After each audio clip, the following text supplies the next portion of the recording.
Hello guys, আজকে আমার সকাল শুরু হলো পেট পুজো করার জন্য। আজ আমরা খাবো হাঁসের মাংস। আর গাইস, এর কথা না বললেই না, আমাদের এলাকার একমাত্র সিঙ্গেল ছেলে সবসময় মেয়েদের সাথে কথা বলেই ব্যস্ত থাকে। তারপর আমাদের মোড়ে এসে তাসের কার হাতের স্পেশাল চা এবং রুটি দিয়ে নাস্তা এখানে সেরে নিলাম। তারপর আমাদের বাজারের দিকে রওনা দিলাম। আর আমাদের গ্রামে কয়েকদিন থেকে নিম্নচাপ হচ্ছে, কোনো গাড়ি নেই, তাই 3জন হেঁটেই পাড়ি দিলাম। আর গাইস, কখনো যদি আমাদের এলাকাতে আসেন অবশ্যই এইরকম আম বাগান চোখে দেখতে পাবেন। অবশেষে বহু পথ পাড়ি দিয়ে আমাদের বাজারে এলাম। বাজারে ঢুকতে এই দুটো হাঁস আমাদের পছন্দ হয়। পছন্দের জিনিস লাখ টাকা হলেও নাকি নিতে হয়, কথা বেশি না বলে এটাই নিয়ে নিলাম। হাঁস এবার পরিষ্কার করা পালা। ওরা হাঁস পরিষ্কার করছে, আমি বসে বসে দেখছি।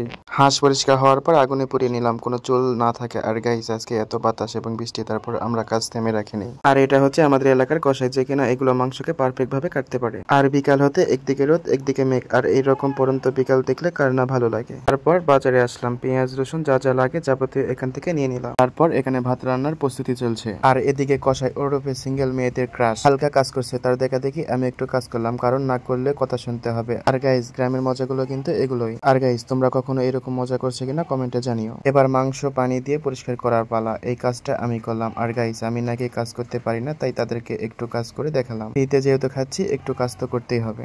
তারপরে যাবতীয় মশলা দিয়ে মাংস মেখে নিলাম। আর গাইস, মাংস কিছুক্ষণের জন্য মেরিনেট করে রেখে দিলাম। দুঃখের কথা কি বলবো, মাংস রান্না করা দেখাইতে পারলাম না, কারণ বৃষ্টি হচ্ছে, যেহেতু রান্না করার কোনো ব্যবস্থা ছিল না, তাই বাসা থেকে রান্না করে নিয়েছি।